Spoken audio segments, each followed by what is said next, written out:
But then one thing I'm super passionate about is once we get that all set up for you, then you're required to spend 1 hour a week on your money. That's it. And with these learning computers, that's all you're going to need, but you have to do it. If you go to your therapist, if you go to your counselor, if you go get your hair done, if you go to the gym, you have to do that 1 hour a week with your money.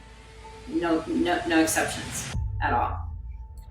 Hello, everyone, and welcome back to another episode of CEO Frequency. I am super excited because today we have an amazing guest who is also a client of Satva, just joined Satva recently. Absolutely amazing. Teshra is a financial expert and life coach who specializes in creating, re-engineering, and really educating business owners on their money systems, okay? Which we all know it's like everybody's least favorite thing to do, but she makes it easy and she makes it tangible so that you can really see and understand your finances every day, every week, every month, which is like groundbreaking for most people running their business right now.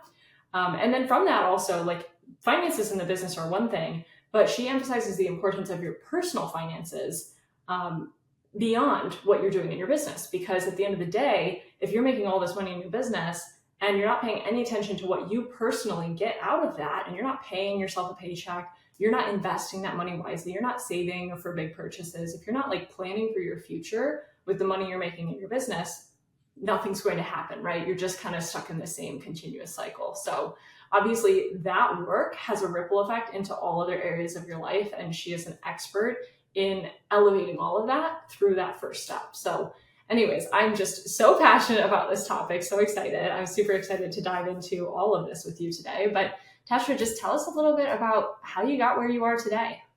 Thank you. So Ali, first of all, thanks for having me. And I have to say, I'm going to take what you just said and I'm going to use that as my new mission statement. You just encompassed everything that's so important to me. So thank you. I appreciate the fact that you see that. That's pretty amazing. So I got started, I grew up, I was very, very wealthy at a very young age and then lived in Texas. And then I was moved off to Hawaii, and long story for another time, I ended up being very, very poor. So I went from riding around in limos, only shopping at Neiman Marcus, to going to a place where I had to steal toilet paper from school. I had biscuits for weeks on end. I didn't have a bed from the time I was 9 till about 10th grade. So I started out seeing these two incredible extremes of what money is, what money does, what money can't do, what money should do. So as a young child, it was always ingrained in me. But I was very fortunate enough to go to Punahou High School, which is a preparatory academy for colleges in Hawaii. And they really taught us two things. They taught us to do our best selves, not just be who we are, but to do who we are. They also taught us so many life skills, how to invest at an early age, the magic of compounding interest, how to make sure you give back to your community, how to be a good steward, opportunity cost, all of the things that really seem to be missing in so many people's minds today. There was a lot of things that we were taught that kids and younger adults and people in their mid 30s, 40s, and then people who tend to get divorced or have major life chaoses don't know about. So I was very fortunate for that. Then because of that background, I got my degree in accounting, but then I wanted my first dream job. So my school taught me I can do whatever I want to do in life. So my very first dream job, believe it or not, was being a stay-at-home mom. So I was able to raise 5 children, 4 sons and then a daughter. I homeschooled for about 23 years, but I was home and we were doing what it takes. Granted, we weren't as wealthy as we could have been, and I wasn't doing the whole corporate business thing, but we were determined to make it work. So we knew that by knowing exactly where every penny was going, we could make this family of 5, family of 7, me and my husband, work on one income. And we lived in San Diego, so it wasn't cheap. So anyway, I did that. And then after the kids got older, it was time to go into something else. I moved from San Diego all the way to Bonners Ferry, Idaho, which is right by Canada.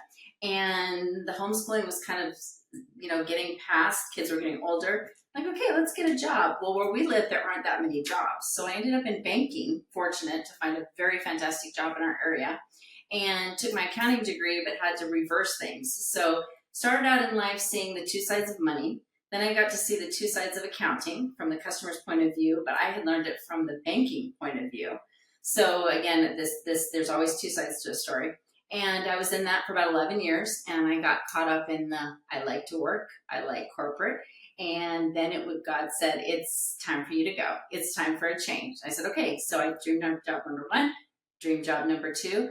I quit my job in September of 2022, my W-2 job, and started my own business. And my passion is to teach people, like you said, about their finances. And we're not talking about financial planning, CPAs, investing. We're talking the foundation.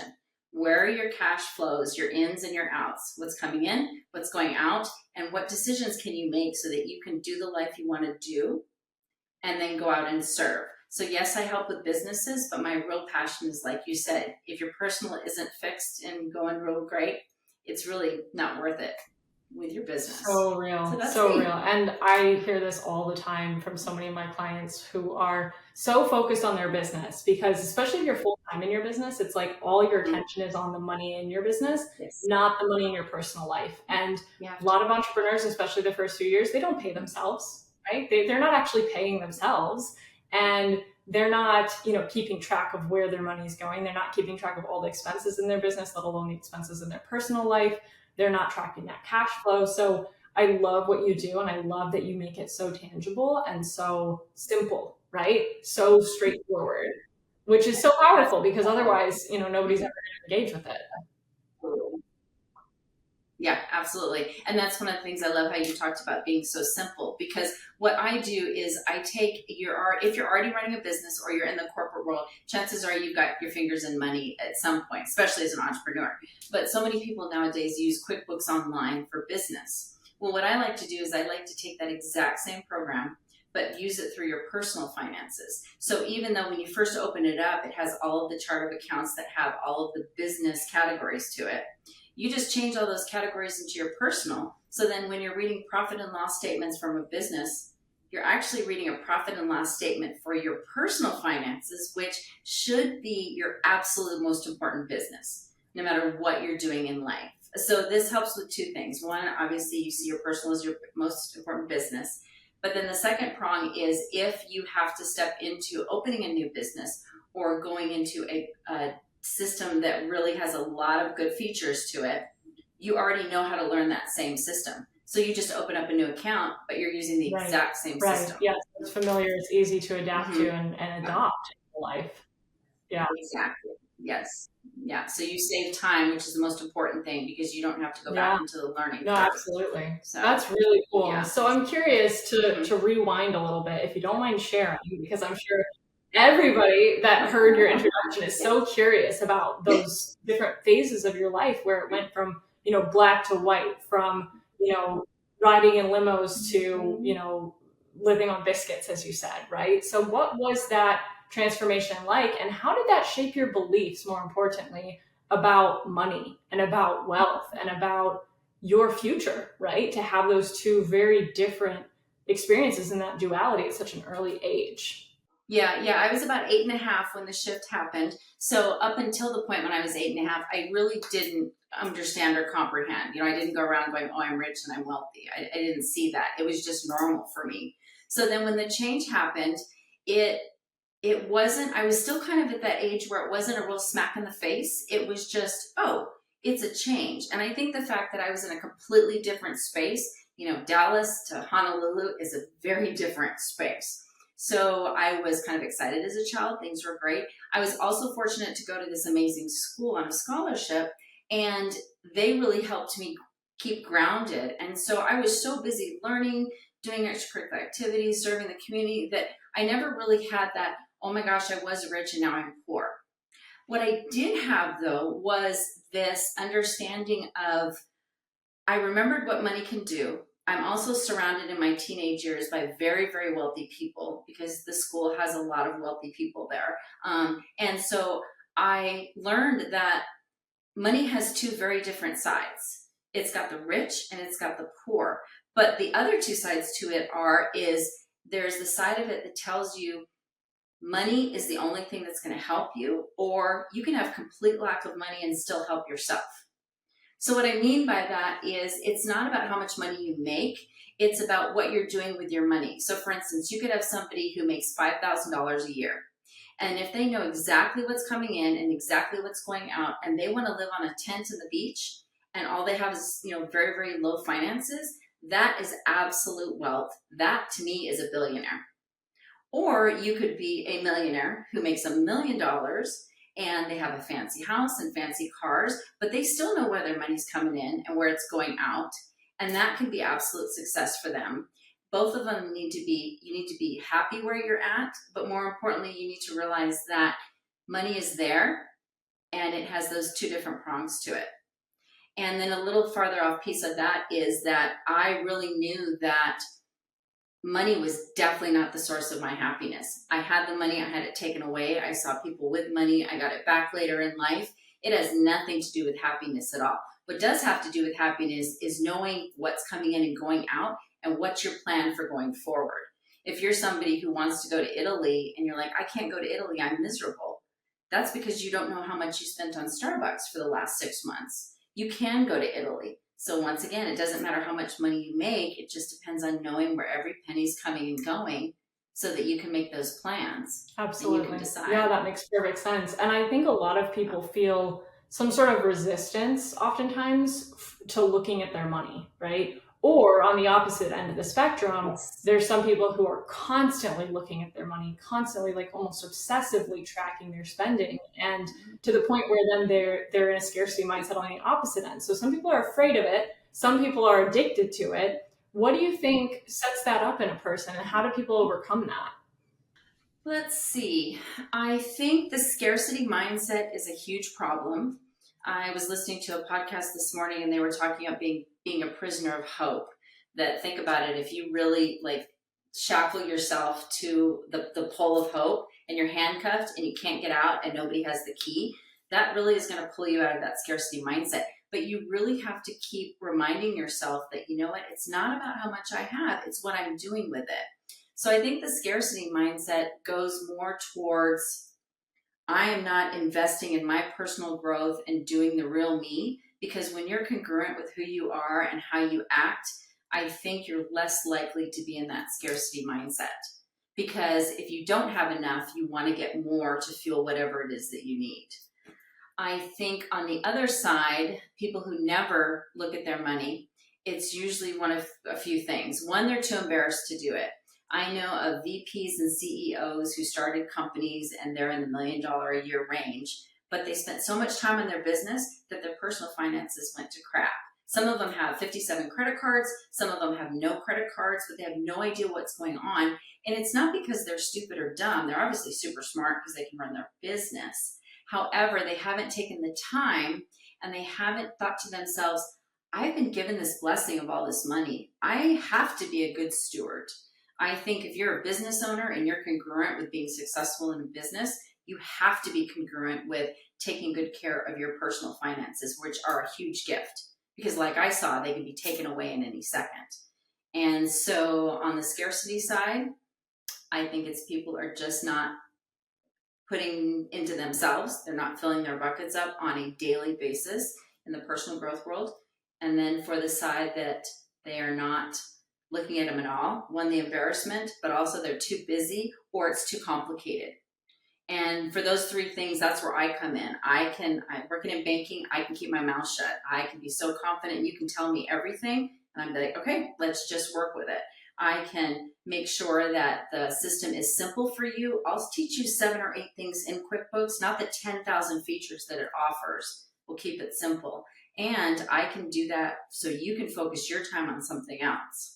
But then one thing I'm super passionate about is once we get that all set up for you, then you're required to spend 1 hour a week on your money. That's it. And with these learning computers, that's all you're going to need, but you have to do it. If you go to your therapist, if you go to your counselor, if you go get your hair done, if you go to the gym, you have to do that 1 hour a week with your money. No exceptions. Yeah, I agree. I agree. That's really powerful. And I think a lot of people are not taking that time. They're kind of with blinders on moving forward in their business. They're so focused. Most of our listeners are so focused on building their business, and the finances are kind of seen as just like the byproduct of all the work that they're doing and all the action that they're taking in their business. And everybody's really focused on revenue goals, right? Like, how much money am I going to generate this month? How much money am I going to generate in the next 30 days? I want a 10K cash month. I want a 100K cash month. I want $1 million month in my business, whatever it may be.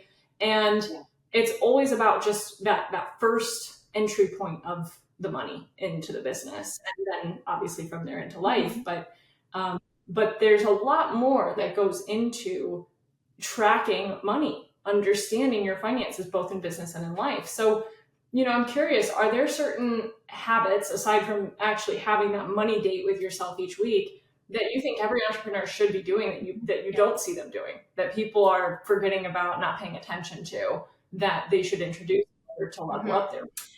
Um, yeah, this one isn't necessarily a habit, but this is a good piece of business advice that I've always been very shocked about. Uh, Having tax people over the years, or knowing a lot of tax people, and nothing against the tax profession, but I made the comment after my first year of business. I said something to the effect of, can we talk about a percentage that makes sense that I should be paying myself? And the comment was always, oh, don't worry about paying yourself. There's just a draw. Just take what you need. It's kind of fine. Eventually, you'll kind of get paid, type of thing, which obviously you're pulling money out of the business, but they're like, no, just pay yourself later. And I stopped for a moment and I said, wait a second. But that takes away two things. One, it takes away my self-value. I'm the one who started this business. Obviously, I want to give back to the community with whatever I'm selling, but I'm doing this for me. I have my whys, I have my reasons, my families, whatever it is. And that takes away from my self-value. But also, most people, the huge goal, start a business, make a lot of money, and then sell it for a very high price because you poured so much value into it. Well, if somebody comes and looks at your books and you didn't pay yourself for the first 4 or 5 years, that completely devalues your business. And so I just think it's strange that if you're in business for 20, 25, 30 years, that's fine, it's okay. But what if you're only in business for 10 years or 7 years? You've got that financial piece that's a problem, but more importantly, it kind of messes with the mindset. Shouldn't I be the first one to be poured into? So, yeah. I'm trying to think of another habit. I think a habit people need to get into is they really need to keep personal and business separate. People kind of like to mix it, or I just happened to go to the store and I needed something for my business, and then I didn't use my business card. I just used my personal, and then I forgot to log it, and that's okay. It was only $10. And the next month it was $30. The next month it was $25. I think the habit of being very organized with your money is very, very important. Yes, like you said, the date is good, but so many people kind of flip-flop back and forth, and I really say you got to get down to the penny. If you don't want to reconcile your checkbook, that's not what I'm talking about. But I'm talking about all those pennies you have earned. So you need to take care of every single one of the pennies, not just some of them. You need to take care of all of them. And I think, unfortunately, in our culture, especially in America, we have taken a step back going, I deserve money, I earn money. I think we need to start saying, I'm grateful for money. So I think we need the habit of reminding ourselves, we're very fortunate to live where we live, be born where we were born, however that works. It's a huge gift. And so I think stewardship, the habit of stewardship, I guess would be the title of that habit. Totally makes sense. Yeah. And I think it's really easy in today's world where everything is so intangible, so digital, right? Like you can go to the store, you can double click on your iPhone and swipe a card, right? It's become so easy to spend money, to circulate money, to move money in seconds. Everything's always instantaneous without actually touching anything, like without carrying cash, without writing a check, without balancing a checkbook by hand. That money has become almost this concept more than an actual reality. And what I love that you said is, it's down to the pennies, right? Like if you actually had however much money is in your bank account right now, business, personal, whatever, if you actually had that many pennies sitting in front of you on your desk, I think people would be blown away, right? At how much money they actually have, but they just are seeing numbers on a screen. So I'm curious if over your career, you've noticed a shift as everything's become so instantaneous, so much instant gratification. It's like you're scrolling on Instagram, it says shop now, you can double click, Apple Pay, and it's gone. You just spent that money. Like, has that changed the way that you approach finances with people? I think yes and no. On the yes side, exactly what you said. You're not touching anything. And if you're just swiping your card, you're like, I don't know how many times I went to the liquor store or I went out to dinner. I just know that, oh man, I know I spent a lot of money last month, but you don't know exactly how much. I think if you really broke it down and you said, okay, I only go out 4 times a week and I only spend a little bit of money. And all of a sudden you go, oh my goodness, I went out 12 times last month and every single meal was $300 for 2 people. Hold on, let's back up just a second, which is completely fine if that's what you want to do. But if on the flip side, you're saying, man, I wish I could help my friend out and help her fix her car, but I don't have that much money. Or I wish I could go on that Italy trip, like I mentioned. Oh, but I just don't have enough money. Well, you're not getting the information that you need because it's just so quick and intangible. The reason I would say no is that ever since I can remember, before digital, before non-digital, before debit cards, people weren't balancing their checkbook, which is okay, but more importantly, they weren't writing anything down. They just got their bank statement and they go, okay, that's how much money I have. They weren't writing things down. When you have to write down in your checkbook, okay, I've got $1,000 to spend, and all of a sudden you write, I spent $400 on a pair of boots. You have to write that down after you bought them. You kind of go, wait, what? How did I spend $400 on a pair of boots? I only have $600 left. Okay, that's fine. $600, plenty of money. Okay. So then all of a sudden, you go out to eat with your friends and you buy your friends a bunch of drinks and some wine. And you write down 175, 304. All of a sudden you go, whoa, whoa, whoa, whoa. Wait a second. It's that, like you said. And they've done scientific studies that say using your fingers to write things down. That's why they encourage people to journal with writing, not just typing. It does something to your brain in between. And I'm not totally sure. I'd love to research it more. But I would argue that digital has changed it, but it still hasn't changed the concept of people have never really known where their money's going, especially in their personal. You'll see people who do know where every dime goes, and those are the ones who tithe regularly. Those are the ones who have a little bit of a nicer home. They're able to get a car for cash instead of having payments. They're able to help their neighbors. They tend to travel more, and it's not so much because they have more money. It's because they're very specific about what pennies came in, but more importantly, where did all of my pennies go?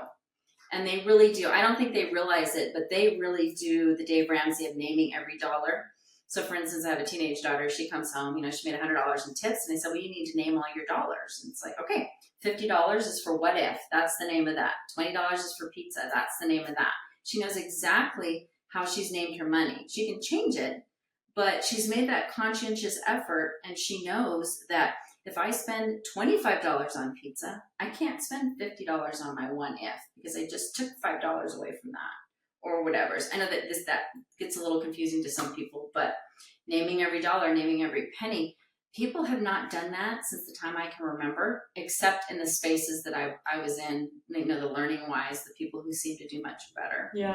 So interesting. Very true. Mm-hmm. It's like habits need to change regardless of the environment and the circumstances. And if that habit's not there, whether it's digital, paper, whatever it may be, that's what actually makes the shift, is the action. So regardless of the tools you have at your disposal, the tools you choose to use, whether it's a notebook, a checkbook, pen and paper, or if it's QuickBooks, or if it's one of these other tools online, having an action you take every day, every week, every month to look at your finances, however you do it doesn't matter, right? It's about actually doing it some way or another. Yeah.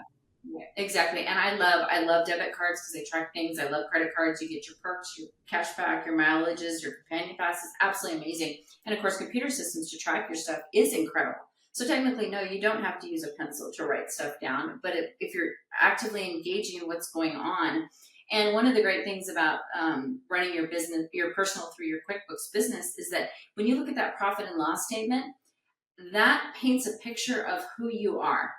And who you are, if you're being congruent with yourself, if you're somebody who says, I want to be a giver, then your profit and loss statement should be much heavier in the tithing, the serving, the community, those types of pieces, instead of maybe the shopping or tons and tons of subscriptions to things that help you, Netflix, all those kind of things. And I'm not bad-mouthing anything, but on the flip side, let's say you're an influencer who loves shopping. Well, then if your profit and loss statement shows that you haven't spent any money on shopping, but you're trying to be an influencer who shops, well, that's not congruent with who you are either. But that profit and loss statement is going to say so much about you as a person, because you can see exactly what you're spending money on. Absolutely. It's interesting you mentioned the identity piece, because actually right here on my desk, I've been rereading actually Atomic Habits. And one of the things that he said about really? Oh, I have it right here too. I love it. Love it. It's one of my favorite books. It's so good. And what I love, his approach in the beginning, talking about how it's about your identity. So if you are the type of person who goes to the gym every day or every couple of days, you're more likely to actually form that habit of going to the gym. If you believe that you are the type of person who eats healthy, then you're going to eat healthy. If you're the type of person who looks at their finances every week, then you're going to form that habit of looking at your finances. But it starts from inside. It starts from identity, not from, just the mental envisioning of like, oh yeah, I should go to the gym. I should go to the gym. I should eat healthy. I should look at my finances. That's not the identity shift that's necessary to make it actually happen. And that ties back to what you were just saying about like when you look at your P&L, you can see what type of person am I according to my finances? And that can show you a lot about who you actually are versus who you're telling yourself that you are. And then you can bring your identity more into alignment into what you want to become, right? The future self that you envision. Yes, absolutely. I love that, how you said about identity, because that is, and identity goes with congruency. And the reason most people are so upset is because they have this identity, but their actions aren't congruent with what they're doing. So like you said, if you say to yourself, I'm an athletic, healthy person, but if you never go to the gym and you sit on the couch all day, that completely goes against who you're telling yourself you are. Now, if you tell yourself, I am not a healthy person, I don't want to do that, then that's fine. But as long as that's congruent with you. And so I think many people it's tapered off a little bit, but probably I want to say maybe a decade ago, there was this real push in the conversation about what were your first impressions of money? How have those formed how you think about money? And I think that's a good thing to look at a little bit, and do a little bit of research about. But I think it needs to take the back burner. I think what you need to be focusing on is, what do I want to do with money now going forward?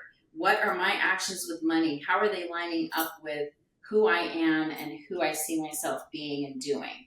And you need to spend more time on that, because if your first impression with money was there's never enough, I'm never going to make any, I'm always going to be poor, kind of what difference does that make? We need to move forward going, you know what? I am a very wealthy person. I am worthy of money. I deserve money because I earn it and I'm willing to work for it. And I'm a giver, so I want to give back with money that I earn. Let's start from there and start making your actions congruent with that piece. So, but yeah. And then habits too. You just start telling yourself, I am, when you have your affirmations or your actions, I am a magnet for money.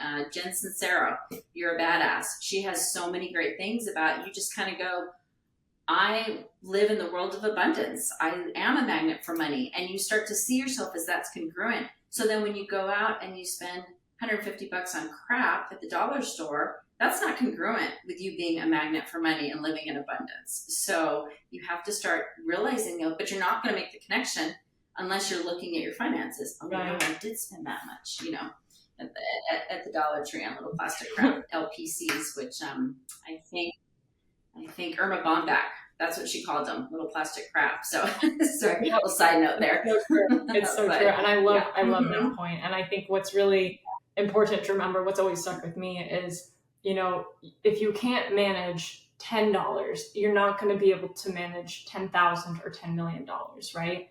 So it starts at the beginning. A lot of people say like, oh, it's too soon. I just started my business. Like, I don't need to worry about that right now. Or I don't even really have any money to manage in my personal life, right? Like, I have a paycheck and I have my expenses and there's not much going on. But actually taking the time to track that gives you insight into where your opportunities lie, right? What aren't you seeing? Where is there an overflow that you could invest wisely? Or where is there an expense that you could cut out and then reinvest into something smarter or put into savings? Like, having that insight, having that visibility into your finances makes all the difference. Yeah, I love you said that so well. That's so amazing. Well, I love everything that you do. Yeah. I mean, I'm curious if somebody wanted to hire you, right, and say, hey, I need your help, right? They want some of what you've got. How can they work with you? Like, what do you actually do with a client when they come to you and say, hey, I want to get my finances in order? Yeah, definitely. So the first thing I do is I let them know that everything we talk about is confidential, because they really need to show me what they have. So for instance, somebody could have one checking account and no credit cards, and they swipe their card 10 times a month. Somebody else could have 10 credit cards, 10 checking accounts, and they swipe their card 50 or 75 times a month. So I need to see what I'm working with. as opposed to, how much work it's going to be on my end. However, looking at all that with that guaranteed of, I'm not going to say anything, even if you don't hire me, that's fine. We're going to look at this. I do charge a fee to look at it, but I make sure that they know that we're confidential, not going to say anything. Then once we have all the cards on the table, I say, okay, if you don't already have a QuickBooks Online system, let's get one set up for you. If you already have one, I can clean it up for you. It might be a mess. You might have stuff all over the place. If you just want me to look at it, just to kind of see how did I do. Some people are very good with QuickBooks, but sometimes they don't have the accounting background, which kind of helps a little bit. And so I have those three choices: create, clean up, or review. So depending on which one of those you're doing, I will come in and do that for you. And then what I'll do is I'm going to teach you how to use it. So I'm going to teach you 5 to 7 things that you need to know that you can do that 1 hour a week, making sure you know that. So I'll do the project for you, and then I will sit down with you and we'll have tutorial hours in the package. And then also, once we think you've learned everything, you're like, I'm great, I've got it, everything's okay, I'm going to give you some emergency calls, because 3 months from finishing working with me, you might go, wait a second, I totally thought I knew what she said and I have no clue. And I don't want you to spend 6 months messing it up, because then you've wasted your investment with me. So it's really important that you have those emergency calls. You can reach out and say, hey, I totally forget, let's review this. So that's also included. And then I love to make sure that people get onto my calendar in November so that I can go in and look at and say, hey, you did fantastic. You ran your QuickBooks just like I taught you, or you know what, you totally flunked. You didn't do it. It's not working, which is not bad on you. It's just that the whole point of having stuff done by December 31st is so you can send them off to your tax person and or see what your business needs, that type of thing. So it's really important. So we do that in November. So if you have some kicking butt to clean up in December, you have a whole month to get that all figured out. So that's what I do. I also have a little bit of life coaching on the side, but that's more for when you're starting a new business, to try to keep you going, encourage you to get into it, and then kind of keep you going. So because of starting in my own business at an older age, I was 54 when I started my business. So I really love to help people. Time is short. Don't waste it. Let's get into doing that. So I have those 2 things. I love that. That's so powerful. And I'm sure all of our listeners could benefit so much from that audit and that setup and just like systemizing everything. And, it resonates with me because I'm such a geek on these things, as you know, with Sattva company. It's like when people get their business in order with Sattva, I see that transformation and that relief and that weight off their shoulders. And like, right. And then to do that for your finances too, it's like I can only imagine the level of transformation that takes place in that container with you. So yeah, I would encourage everybody to reach out because this is really powerful stuff. Yeah, I'm feeling that relief. It's kind of cool because I watch people get the relief after they started working with me, and I just get super excited. But I recently have felt that with you because starting your program, and I just feel like I'm going, I'm learning so much, and it's a learning curve, and that's tough. But once I get going, it's like, oh my goodness, your time, your peace of mind, your hope, it just goes up to these amazing levels. So yeah, thanks for what you do too. It's really helpful. Thank you. Thank you so much. Yeah, no, this has been amazing. So yeah, thank you for taking the time today and sharing your wisdom, sharing your expertise, which everybody can benefit from. There's so much gold in this episode. I would honestly encourage anybody who's listening right now, go back and listen to it again. Like put it on double speed, but listen again because there's so much wisdom in here from Teshra. Definitely want to jump on those action steps. How can people find you? Where should people go and reach out? Yeah, so I do have a website. It's TeshraDoYou.com, and I tend to check emails a lot as well. So it's TeshraDoYou@gmail.com, but I do have a phone number that you can use if you want to. It's 619-392-6187. So I would love to hear from anybody, love to reach out, or if you guys have questions about what I offer, yeah, please, definitely. So, and I'm going to go back and listen to this episode because you said there's like 3 things you said I wanted to take notes. So I'm going to go back and be like, oh, Allie worded that so perfectly. So, and it was a new piece that I saw. Awesome. Well, thank you so much for taking the time today. And I enjoyed it. I gained so much value. So yeah, we'll put all the links in the show notes, put your email in there, put your phone number in there. I've never had somebody give out their phone number. So obviously Teshra cares and can share so much with our audience. So thank you. Thank you for being here. Yes. Yeah, thank you again, Allie, too.